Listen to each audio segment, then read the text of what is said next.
the video. All right, we're live, Mike, on the video. All right, I'm gonna do the countdown. You ready? Okay, 5, 4.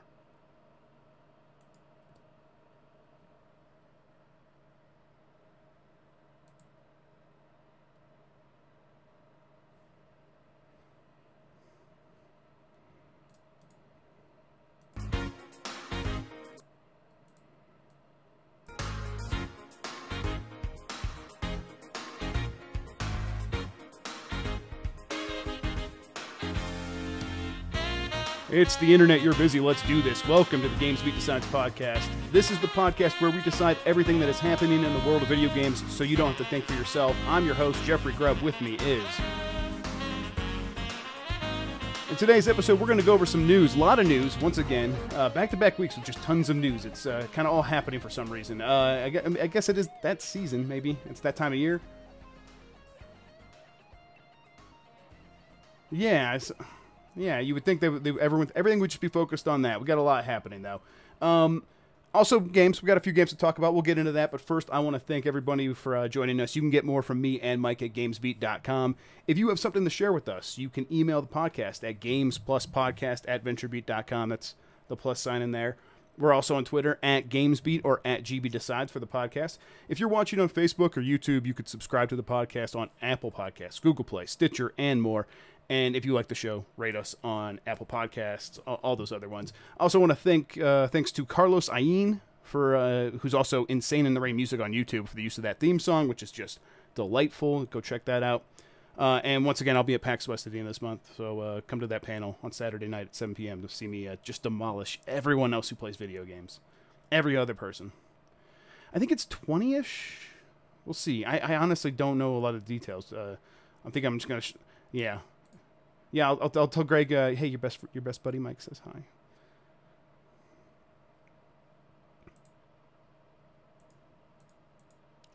He is a great guy. Why? Why isn't your audio appearing on the video? Hang on, let me see here. Oh. There we go. Okay, it's fixed. No one heard me before? No one heard you up to that. Well, on the video version, the podcast, the audio, it'll be all fine.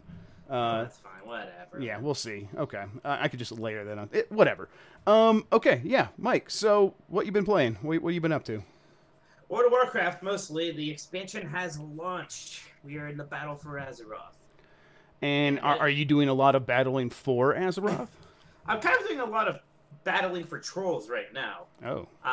So the leveling in this expansion is interesting. It's different than any other one, where you the Horde and the Alliance go to different kind of like islands, and each one has 3 different zones in it. And you kind of go to the other zones a little bit while you're doing this. And I think like once you get the end game, you can go to the other zones pretty much free reign. But when you're leveling, like all your major quests are in just that this kind of one island. So it's kind of neat that like the like experience is so different for the 2 sides. And like when I first like saw each zone, I kind of once again felt bad that I wasn't Alliance, because they're going to like this piratey port city, and it looks really cool. The Horde go to Zandalar, which is another troll empire, and we've seen trolls before, but these are very much like a Mesopotamian, like Mayan kind of thing, with these big pyramids and gold things, and just a lot of embezzling everywhere. Kind of jungly, and also dinosaurs. There's dinosaurs everywhere. There's wild dinosaurs. There's dinosaurs they tamed. People riding on dinosaurs. Dinosaur gods, and it's just all really awesome. I'm actually super. It's Ark Survival Evolved now. Is that what you're saying? I guess, but fun. Yeah, fair enough. Touche. I saw some pictures that you were posting of this, like in your story and stuff. It looks really pretty. It looks nice. It's colorful and just like it has a lot of detail and a lot going on. There's a lot of detail, especially since I've been leveling characters for fun, so I've been going through some of the order content. Right. And the amount of detail just in these places is pretty nuts. And I've only been really in this one zone so far, but it's already like one of my favorite World of Warcraft zones. It's kind of nice because it's like, we've had kind of a lot of zones lately that have been like orc stuff or kind of familiar ground. Like one of the zones in the last expansion was just another like druid forest, right? Right. And stuff like that. There's been some zones that have been cool, but this one is just so pretty and kind of like, it's the most like aesthetically pleasing since the Mists of Pandaria stuff. We just had these kind of beautiful like Asian, the Chinese kind of landscapes and stuff. This place is really blowing me away. Yeah, it seems pretty cool, and it also like always, it seems like everyone is getting right back into it. Is it like, is there like early word? Because I know there's one of those expansions that people weren't happy with, and it was the only one that sort of drained. Yes. See, it's hard. You can't tell yet Right, when you're okay. just leveling, because it's almost inherently just fun to be leveling again and doing Right. things. Like, even when I first was playing, what was it, Draenor, just doing the leveling, I'm like, yeah, this is pretty great. It's when, like, the end game was kind of crappy and non-existent that the problems arose. Okay.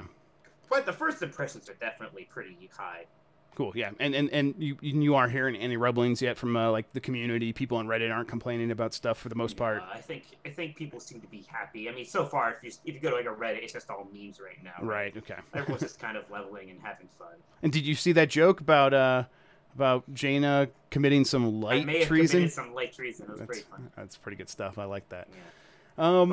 Yeah. So I mean, I'm having fun, but really, my big takeaway is I'm just wowed by this Zoldazar zone. It just looks really cool. Cool. Yeah, and it does seem like you're gonna get to spend like a lot of time there, so you'll be Well, get it's your money's cool worth. it's actually a city too, and it's actually a city with.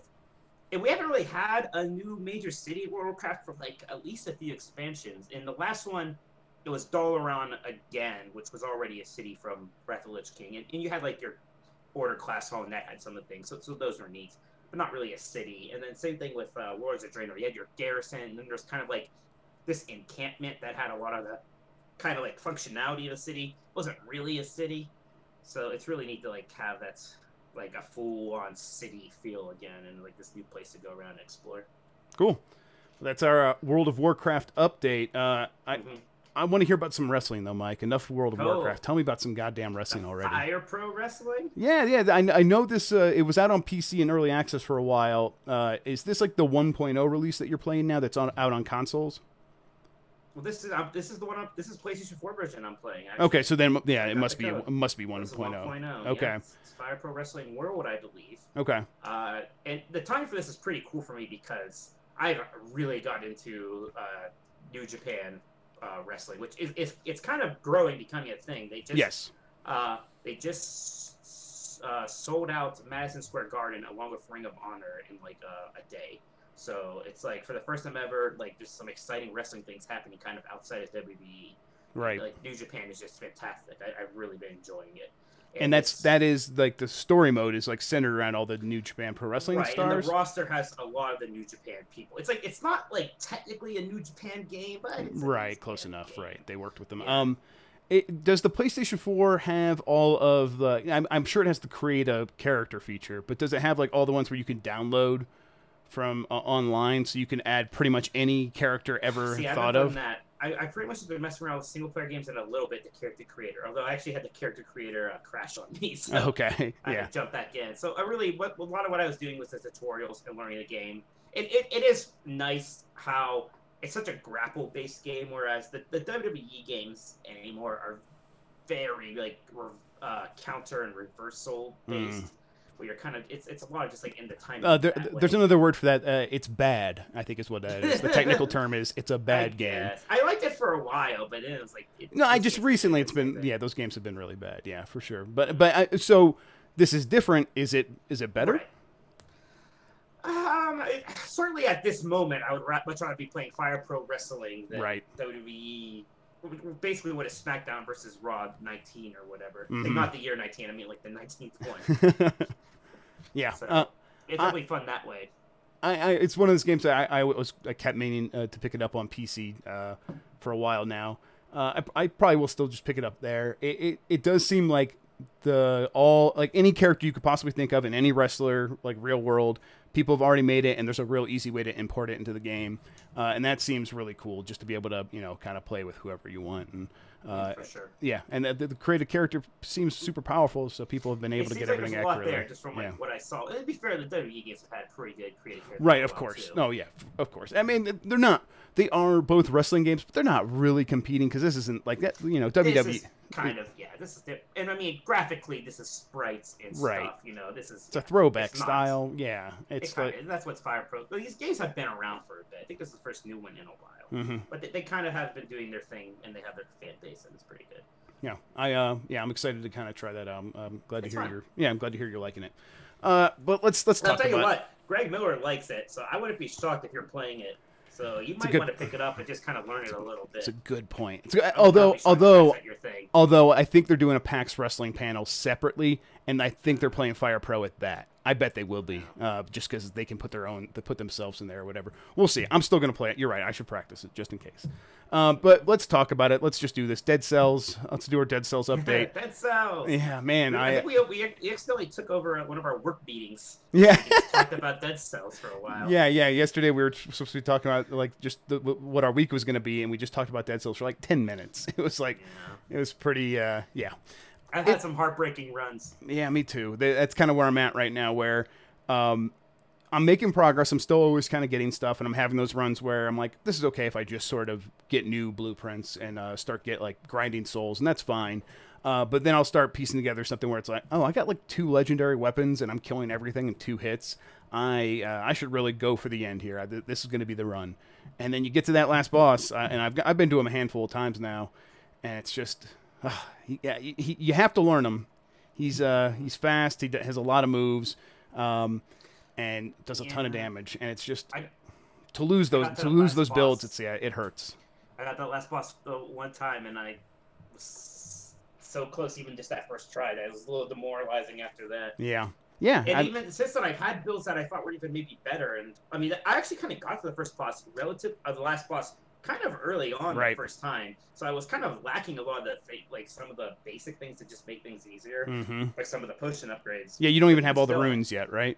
Yeah. So like you just didn't quite make it. Right. So like I was never really trying because I'm like for a long time there because I was like I'm just gonna get all the shit. Like I'm gonna get all the basic stuff, which is the runes. There's 5 of those, and then I'm just gonna grind for a while, and then if I get to the end, whatever. But now that I'm actively trying to beat the game, it is truly heartbreaking to have something that it feels right. It's working against not only it works in to help you get through levels, which are pretty difficult at the end, and then also that same build is effective against the last boss, which is not a guarantee. Just because you're getting through the levels doesn't mean all the things that you have are going to be effective against that last boss. And so when you have something that does both really well, it's just like, oh man, the chances of me getting that again are pretty, cluster bombs. Yeah, cluster bombs are very good. That was like the last thing I picked up before I went into that room. Like this morning I was playing, and it was I think they were legendary cluster bombs. And they did 1,000 damage each one of the clustered individual bombs. So it's just like I was clearing out the level. It was gonna go really well, and then I got pushed into the thing, and I stood up and I tried to heal, and that's one of the things. He's just learning the healing timing. Right. Yeah.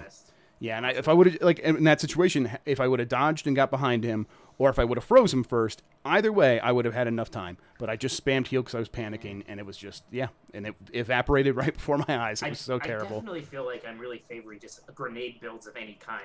Right now, I'm too. Because you can get that one thing that just reduces the cooldown of grenades. Well, they have that. They work faster than those traps and stuff. Right. They have the skills have that same thing. There's an equivalent. And I've liked that. That has been effective for me in the past. But you're right. Right now, I am favoring grenades. It does seem like maybe they do generate even just a tiny bit faster. I mean, it helps because that regeneration speed buff thing is in red. It's in brute. So if you really focus on brutality, which is kind of what all of my builds have been, I try to get as many red weapons as I can, put most of my most of my shit in brutality, and then that reduces that time to regenerate grenades even faster. So yeah, that's the other thing. Grenades, they're red, just like a lot of the weapons are. So you don't have to spread out your stat boost as you want to a bit, so that you're increasing your health decently. Right. Yeah. I mean, and that's what the great thing about the legendary weapons is they're colorless. So getting a colorless weapon means okay, maybe I can bring in a bow and arrow, and it's going to be just as effective and powerful because it's going to count as red because that's my highest category. So yeah, it's like you start getting things like, okay, here's kind of what I want, and if I can make it work. And then sometimes you just end up with what you have, and you have to try to make that work. And I'm still in a lot of situations where it's where I'm not good enough with certain builds to really make a dent. So the good news is that the base gameplay is still just so fun. Oh yeah. And responsive that going through the game, even over and over again, even to the point where like you begin to recognize like all the little modules that make up the procedural generation. Like it still doesn't get old. Right, and it's and you can always break up your routine by giving yourself a different goal. Like we were talking, I can't remember if it was last podcast or the other day. I think it might have been during that meeting. We're like, oh, have you been able to get that 15-minute time gate after that boss? And I'm like, oh yeah, I haven't really specifically tried that. So after a heartbreaking run, I'm like, okay, I'm just gonna try to do that, and I was able to kind of get it on like my third try. It was it really does come down to that one specifically. Like balancing, getting enough to survive because things start getting hard, and I think that boss is the second hardest after the last boss. Yeah, I think that's probably true. So having enough like upgrades to survive him, and having good enough weapons, and not at the same time not exploring the entire map, so you waste all your time. And yeah, it comes down to that, and you still have to beat that boss quick enough to be able to get to that door. And I think I had like 30 seconds left, so it was when I did it, it was. So what do you get in that door? So there's what you would expect. There's going to be a ton of cells. There's going to be some gold, a weapon, I think, and then there's also a blueprint that is just always behind that door. So you have to, if you want that blueprint, you have to go do that, right? There's a lot of blueprints that are like that. There's one in the clock tower that, for the life of me, I can't figure out. I even looked it up online. They're like, oh, you got to hit a bell to get the right key. I've hit every bell, and I can't find the key. I wonder if it's changed since early access, and that just isn't true anymore.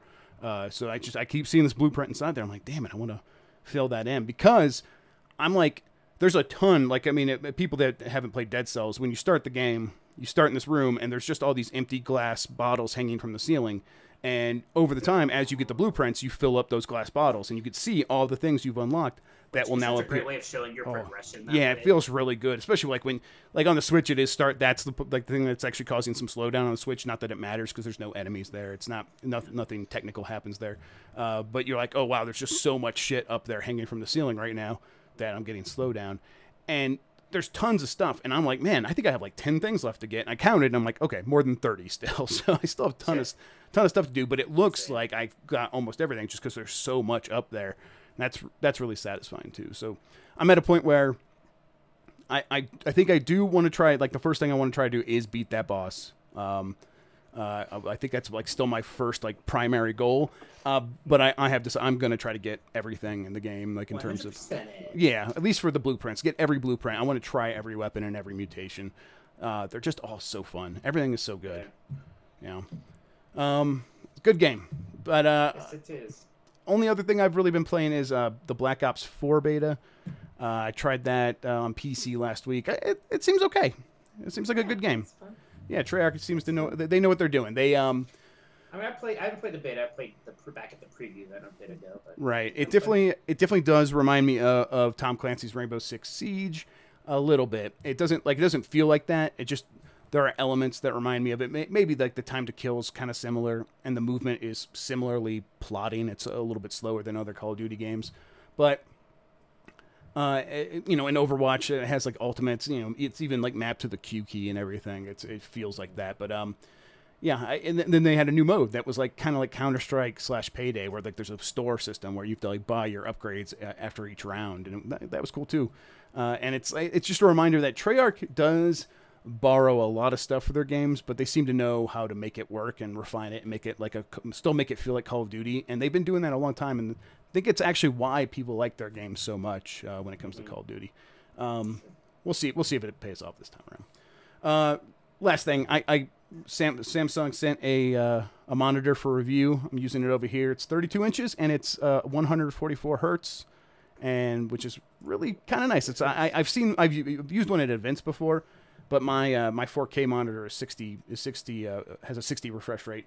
This one's 144 and it's 1440p, and it's like, okay, yeah, I could see the appeal of this. This looks really buttery smooth. When I tried like Rocket League and Doom and like PUBG and everything, just looked really really great on it. I'll have a review of this soon, probably in the next week or so. But yeah, let's get into news, Mike. Does that sound good to you? Let's do it. There's some things to talk about. Yeah, there's a lot going on. Yeah, we got the beeps happening. What's happening? Let's just do this top story first. I don't know how to say his name. Philip. I would say Philip Mayuchin, but I don't think that's how anyone else says it. He's probably what is it? Do you know it? No. Okay. Well, thanks for your help, Mike. Do. Yeah. Picking up the slack there. I really appreciate that. Okay, so the guy who plagiarized at IGN, we talked about him last week. Since then, I think we did explain that IGN just let him go at that point. And we said on the show last week that this is probably not the first time he did this. It's just the first time he got caught. And now it's looking like he did this every time. Yeah, like beyond even our right. Expectation. It's like, whoa. Right. So the best example of this, and if you guys want to look at, if anyone's curious about this, I don't blame you if you're not. If you're over the story, you don't care. You're like, okay, whatever. They fired him, and the story's over. That's great. That's fine. I'm almost there with you. But yeah, the story just kind of keeps pulling me back in at how absurd it is. He did this one wasn't a review. It was just an old YouTube video where he explained how the Switch HD Rumble worked, and he just took a Reset Era, or back then it was a NeoGAF forum post, and repeated it word for word. And he right before he started reading that word for word, he said, "I did some research of my own, and here's what I came up with." And then he just says that, yeah, without saying without crediting the person, and the person on Reset Era now was like, "I'm just a primary school teacher. I don't really know how this works. This was just my best guess." And it's like, okay, Jesus, man. But yeah, IGN's now taken down all of their stuff, all of his stuff, or at least most of it, because they've just found so many examples now of clearly this stuff was borrowed and reworded from other people's work. IGN's done a good job of responding to this, but I wonder what the heck the hiring process was for this guy. 'Cause it seems like they just hired him because they thought he'd be strong for video.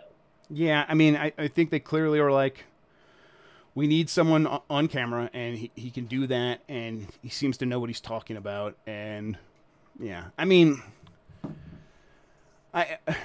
don't blame them. That has been their strategy. It's worked. I guess okay, I kind of do blame them a little bit, but I get why they would do that. We're like, okay, this person's good on video. That's all we really need to know.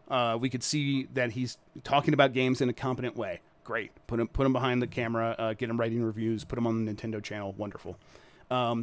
But it does seem like maybe all those other skills that people used to develop to get this job, were serious writing chops and own research and stuff, are things that we used to get kind of grilled on before we would get hired, or people would want to see us work in a freelance capacity to see if we could do that. And maybe going back to really emphasizing stuff is how you avoid something like this. I'm a little. It seems like he was all he did before IGN was his own YouTube channel, right? Right. He went from that to Nintendo Editor. Right. Yeah. But yeah. That seems a little nuts to me. Right. I'm with you, but I think that there are people who are younger than you. I'm older than you, but that would probably be well, how else are you going to get that job? Yeah. Of course, that's the path. But yeah, it is weird. And I think it's proving that maybe it's a bad place to go get hires from. Maybe YouTube isn't the best resource for picking your next talent. You maybe want to work with them in other ways first and see what else they can do. It's just because YouTube, not to denigrate an entire class of content creators, but YouTube does seem to kind of have a problem with people taking reviews and content and just claiming it as their own and putting it up as a video and not crediting people.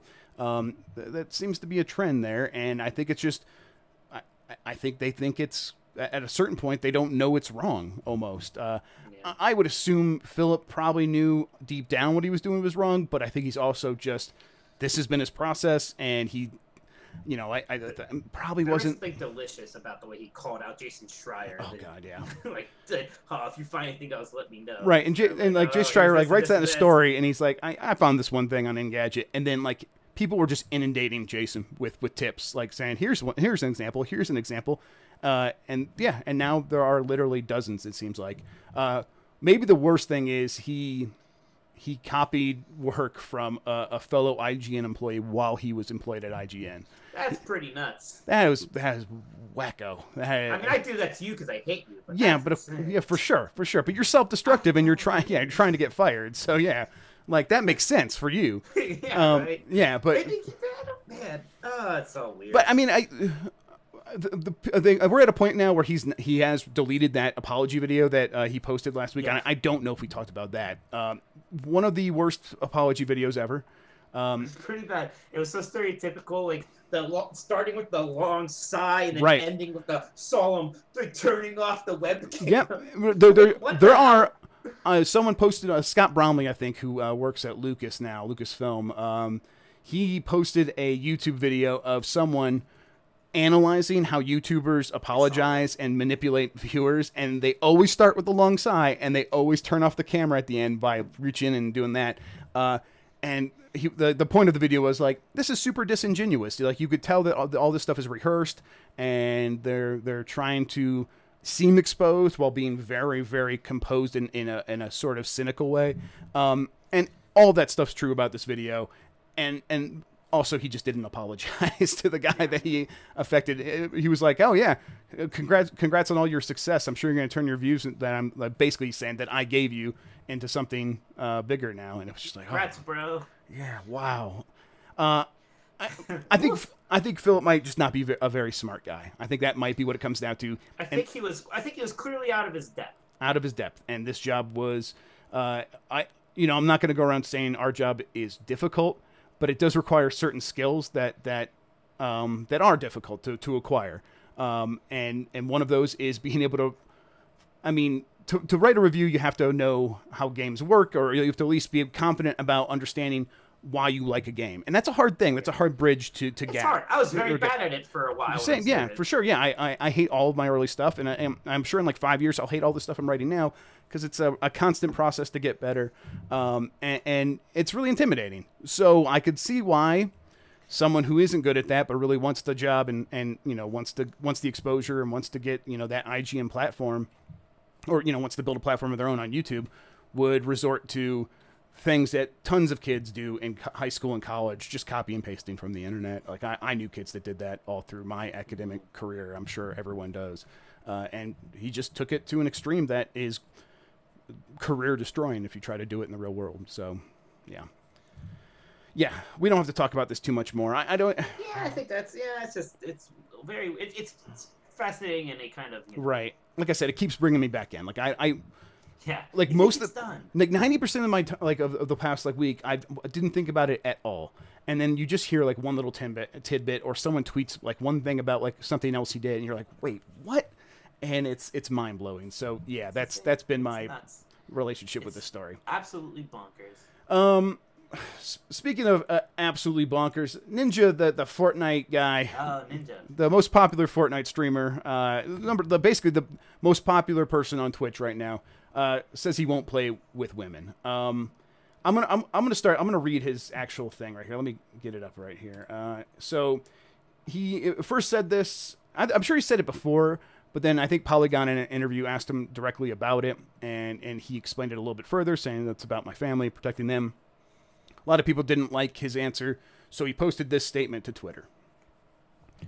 I wanted to take a moment to address the discussion around the article that came out over the weekend. While I understand some people have implied my views mean I have something against playing with women, I want to make clear the issue I'm addressing is online harassment, and my attempt to minimize it from our lives.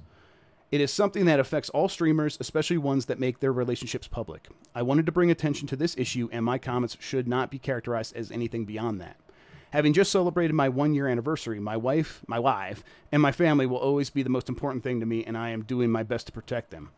We are fans of all kinds of streamers and gamers. He lists some like Curvy Llama, Julia TV, Hallie, Pseudo, women streamers. Are a few of our favorites, and we encourage others to check out their channels. I look forward to the opportunity to meet and play with all kinds of Fortnite players in future tournaments and events. So, yeah, I hate this, actually, Mike. I really hate it. I despise it, actually.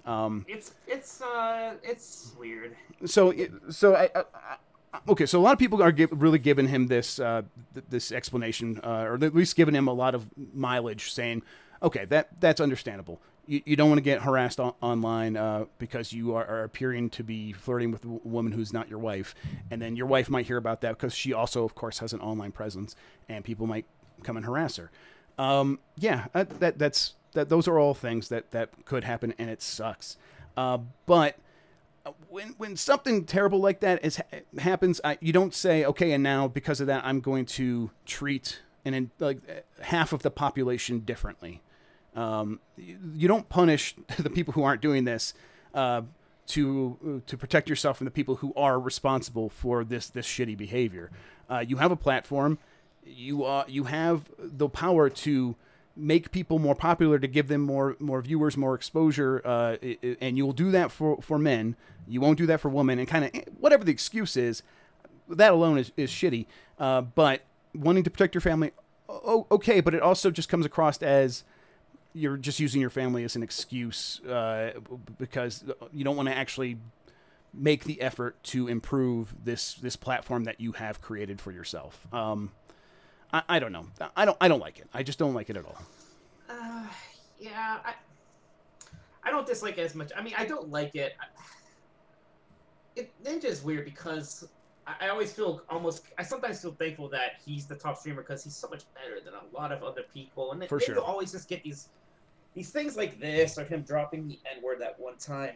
And like at first I'm like, oh, this seems like a red flag, and I'm like, no, it's fine. We're just being overly critical of him because he's in the spotlight so much. But this is weird. I don't know. Maybe his wife is like more like, you know, has anxiety issues or something I don't understand. Right. It's almost hard to understand. Like, you know, most people are able to understand that their husband or boyfriend can have friends who are girls and not necessarily be. Yeah, and he's kind of saying that's not. He's saying it's more about the rumors. Right. Yeah, the rumors suck, but you know, also, what are you gonna do? And I guess his answer is he's not gonna play the game. He's just, yeah. Right. His solution is to just prevent any woman from coming on his stream. And it's just, oh boy, that sticks in it sticks in the craw when you say it. like that. I mean, it's like whatever the justification is. Yeah. As ever decent as it sounds, it still comes back to he will not play with women ever. Right. So, and this is where like it really kind of hits me. It's because to him that's an option. That is an option to him because why? Because women are different, right? They're different. That's what he's basically saying. That they. I don't have to play with them. I don't have to consider that to play with them because they're just women streamers and it's not as important as my family. And okay, so a lot of people would say, yeah, my family is always going to be more important. But I don't think it's a mutually exclusive thing. You can do right by your family and be friends with women and prove to your audience that that's possible, and you know, ban anyone from your chat who's saying otherwise, who's being shitty about it.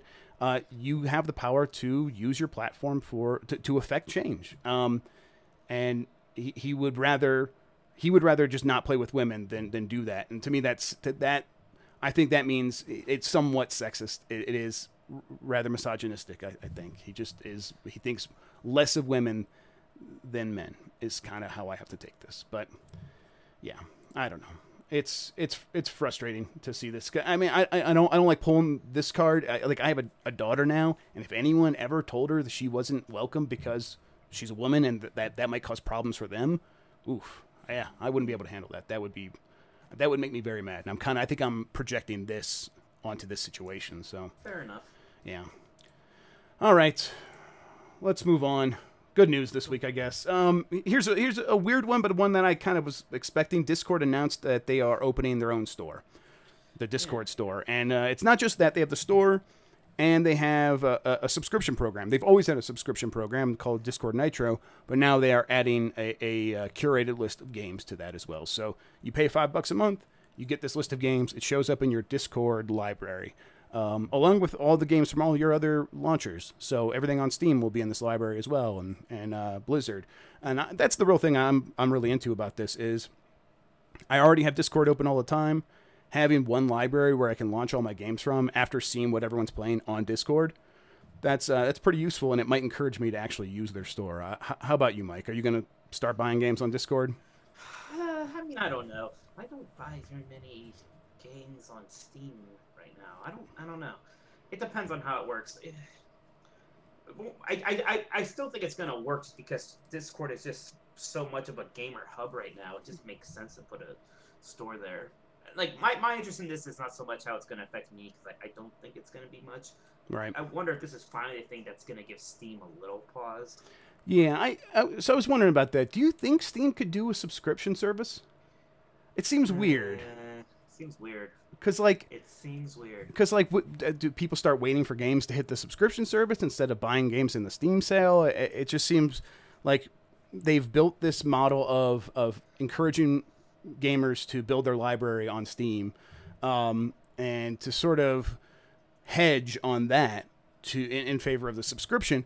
It would be a hard turn, I think, for Steam to make, where a lot of these other companies can just say, no, we're basically a subscription company, and we'll make a library for you. Just come here, and it's going to be just like Netflix. That's a lot easier to me. So, yeah, I still think even if Steam does pause, Valve pauses on this, that these companies like Discord and others have an advantage in this space. So, yeah, it's interesting. I kind of want to see more. It's only open right now for like 50,000 people in Canada. It's so it's like a small soft launch. It should roll out to everyone soon, though, so everyone should get a chance to try it out, and we can see for ourselves. Up next, Patrick Soderlund has left EA. Patrick Soderlund was... I don't have the exact history here, but I think he was the founder of DICE. Then he sort of went and joined the C-suite, the executive suite at EA, and he was basically in charge of EA Studios for a long time. He's been with that company for literally decades now. Right, since they acquired DICE, right? Right, exactly. A very long time. And now, a few months ago, 6 or 7 months ago, I think he was turned into the chief design officer or something like that. Some weird title. I think it's noteworthy. A title that didn't exist before he got it. And then he cashed out 6 months later. So yeah, I think he's been... My understanding is he's just kind of done decades, right? I mean, you do something like that for long enough. And his passions were sort of just worrying about DICE, and then maybe a handful of those like EA partner games, like Unravel or whatever. And I think he just had a hard time getting excited about some of this other stuff. So yeah, he's moving on. It's not a huge story. This sort of thing happens all the time, but it is one of those ones where it's like, okay, that's someone who's been with the company for a very long time. And I wonder if it changes the dynamic of EA, or maybe it gives them a chance to bring in someone fresh to oversee these studios, to maybe start taking some chances again, which is usually not worked out great for EA, but we'll see. Then we had a bunch of like game reveals or like more details on games this past week. The big one, probably the biggest one, was probably that Red Dead Redemption 2 gameplay trailer. Did you watch this thing, Mike? Yeah, it looks pretty good. Yeah, I think it looks good. I still like. I probably have to play it to like start really getting excited about Red Dead Redemption 2. That's just me though. A lot of people seem to really like this. I don't know. There's something about those Rockstar trailers where it's just this calm voice explaining what you do in a game. That's sort of dull to me, and that's kind of how I felt coming out of it. One trailer that did not bore me though was the Doom Eternal, like the 3 trailers they showed at QuakeCon. I didn't watch as much as this stuff. So they showed gameplay of this at QuakeCon. It's the first time they showed gameplay, and it's it is the follow up to Doom 2016. But it's got a lot more like vertical action, like you're a lot more jumping around. He's got a hook shot now. I think they called it like the shotgun meat hook or something, and you shoot out of the shotgun, and and you just grapple across the stage really fast. It looked really, really cool. Then it's taking place on Earth. It's hell on Earth now. And then there was a later stage where they go to Phobos, one of the moons of Mars, and that looked cool too. There's just a lot of cool stuff happening in that game. It looks just nonstop action packed, and like they've built on the things that made the original, the 2016 Doom really work, which is just that fast paced, always going forward movement, and like giving you new tools to have fun with. That is a really good idea, and I'm way into it. few other Looking bits. forward to that one. Yeah, I mean, yeah, Doom 2016. It's one of the games I booted up to try on the new monitor, and yeah, that game's still just exquisite. It's still perfect. Other news from QuakeCon: Quake Champions is now permanently free to play.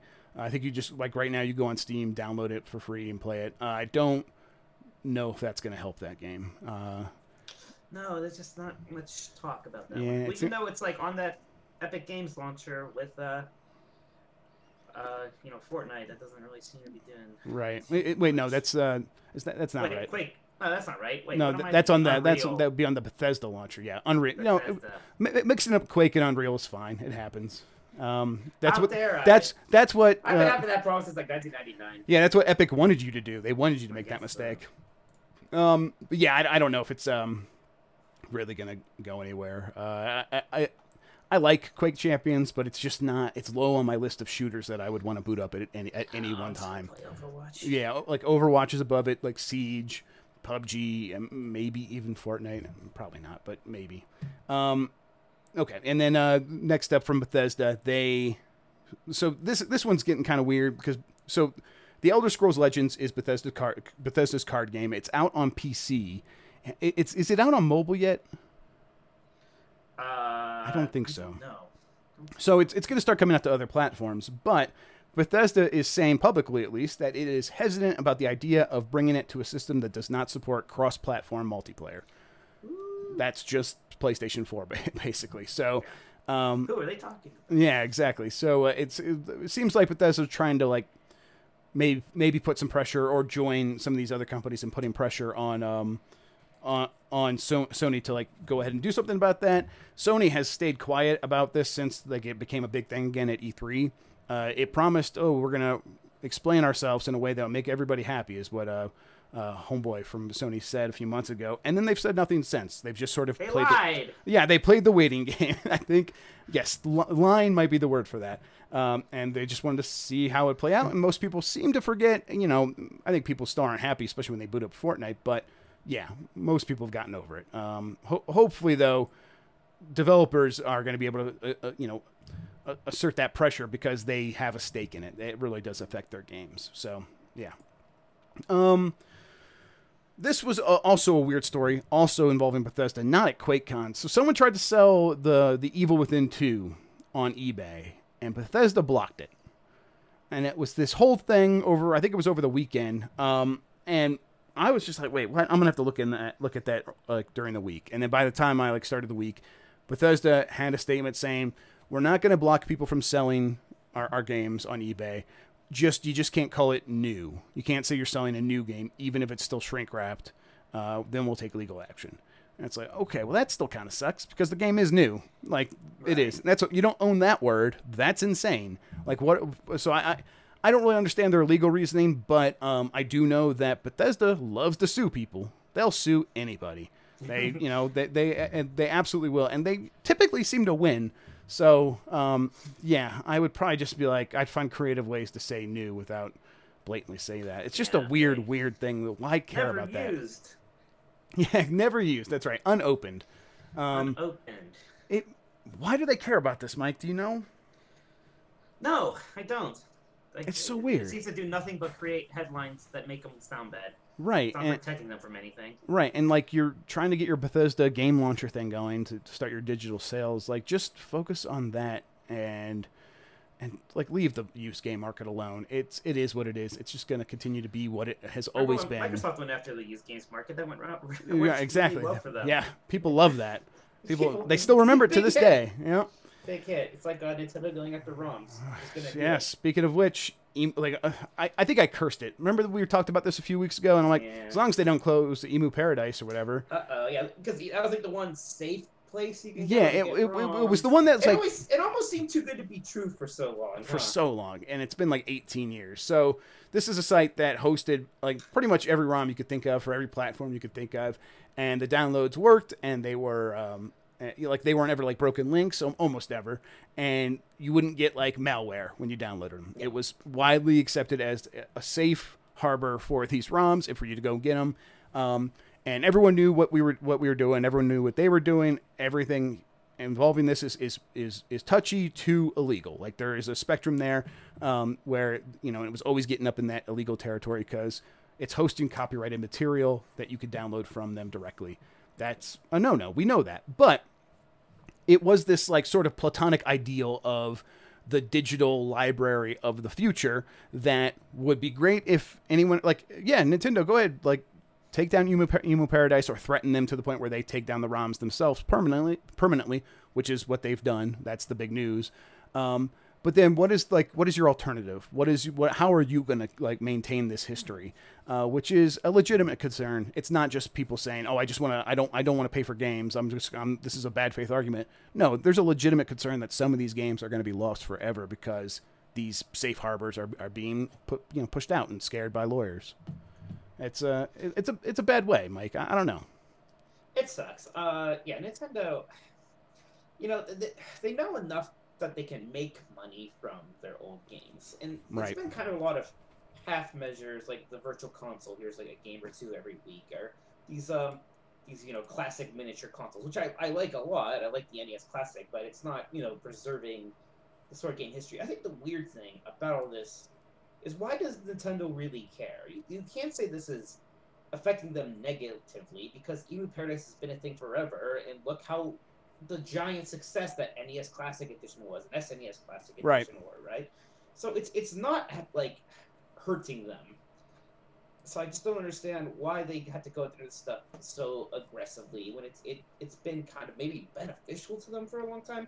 And they're never going to release something that is going to give away these games for free, but there's got to be, at some point they have to make like some kind of Netflix thing with all the NES games they can. But even then, it'll only be the ones that they can, right? They're not going to be able to give you Home Improvement, the Home Alone game on NES. Bill and Ted. That's important. Right? Yeah, totally. People hate all kinds of shit like that. They think these games are all bad and they're not worth remembering. But there are always going to be nuggets like worth exploring, and historians are going to want to look at these things and say, here's a weird example of the first time that the algorithm that became Bitcoin was used in something. Like, we don't know. Like, this shit could be in any of this stuff.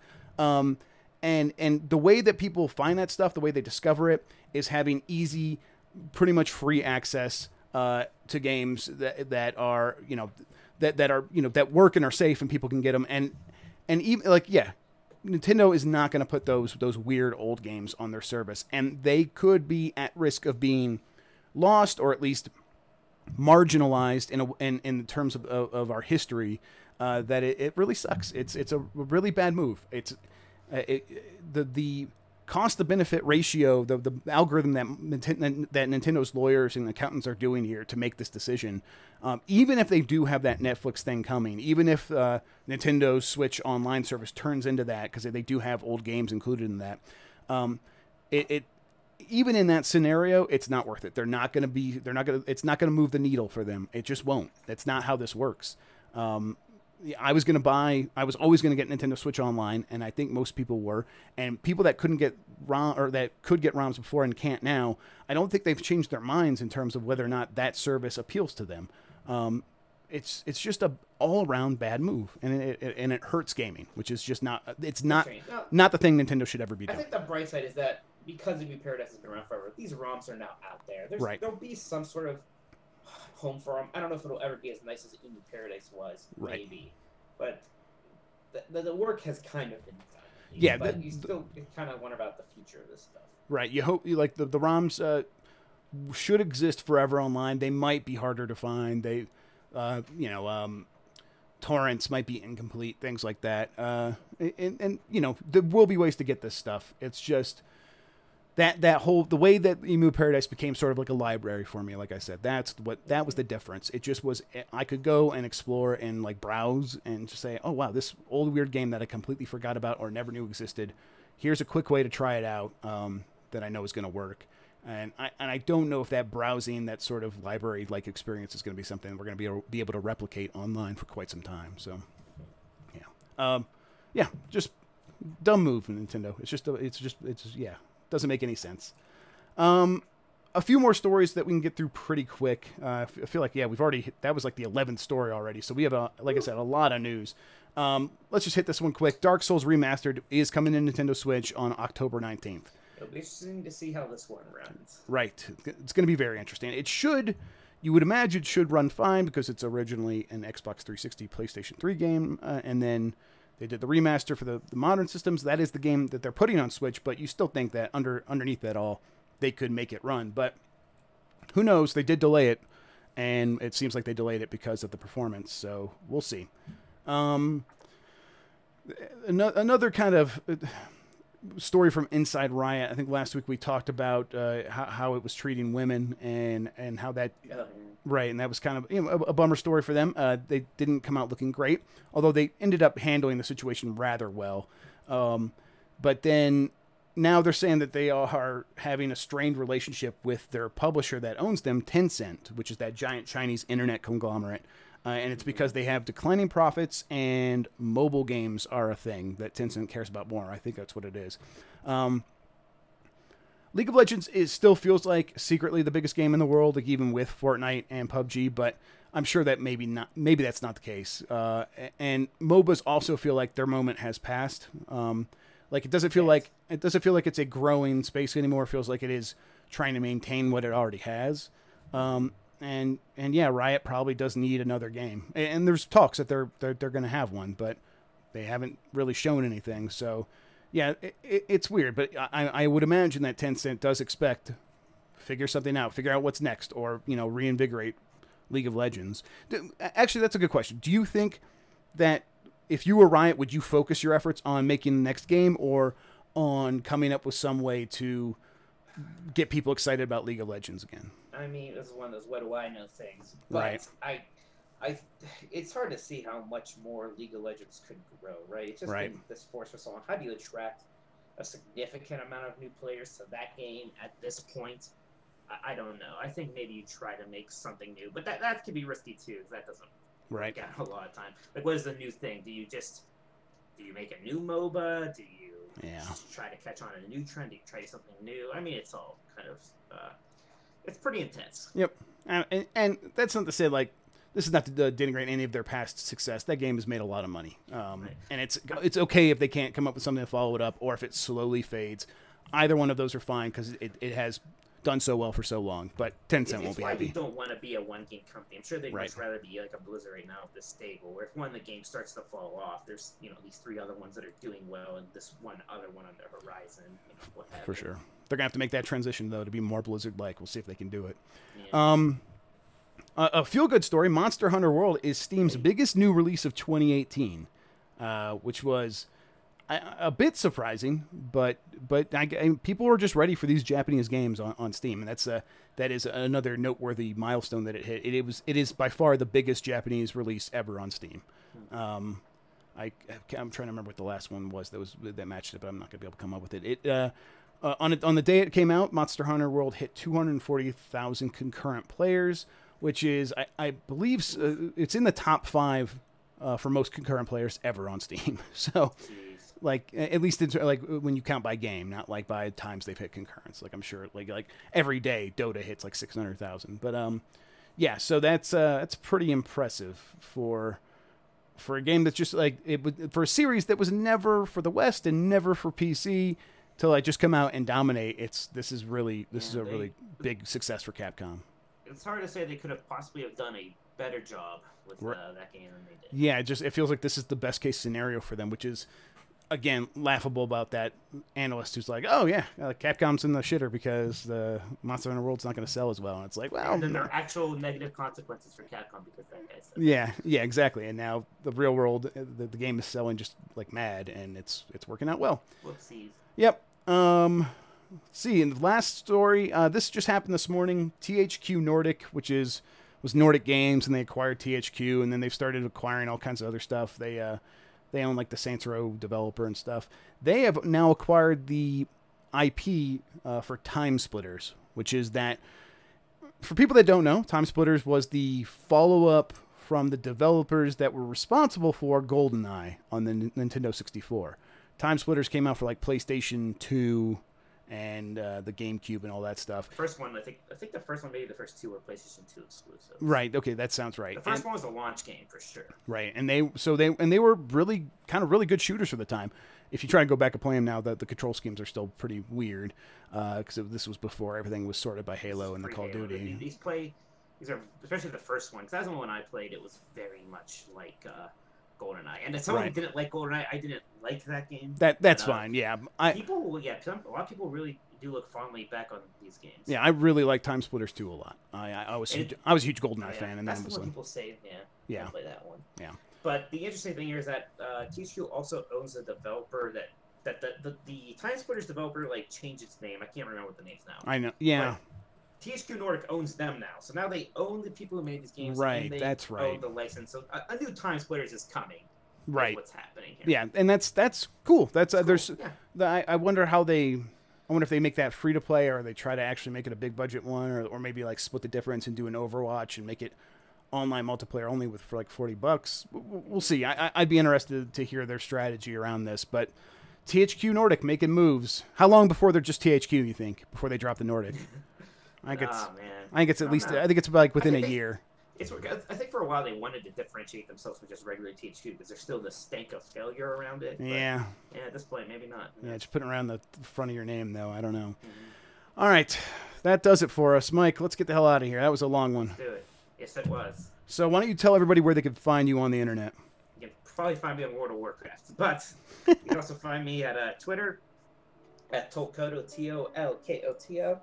And I'm always writing for GamesBeat at GamesBeat.com, and I'm doing the Explain Bro podcast with my brother at ebpodcast.com. We've been on a bit of a break. He had a baby a couple weeks ago. I think we'll be doing a new show soon, though. All right. Yeah, I'll be excited to hear about how another baby's going for him. I am Jeff Grubb on Twitter. You can get me there. Hit me up anytime. You can also find me on GamesBeat. I post the stories every day of the week. All the days, except for maybe sometimes on the weekend where I'm like, go outside and play. And yeah, on YouTube, I'm youtube.com/JeffreyGrubb. I've just been posting my Twitch archives there. So if you just want to watch that live, that's twitch.tv/JeffGrubb. Gonna be playing that Far Loan Sales game. I think I'm gonna play that today because it's just a couple hours I hear, and people seem to love it. I don't know anything about it, but people seem to really swear that it's one of the best games so far this year. So I'm gonna try that out. Yeah, I think we're gonna get out of here though. Thanks for listening, everybody. We'll get you next week. Until then, have a good one.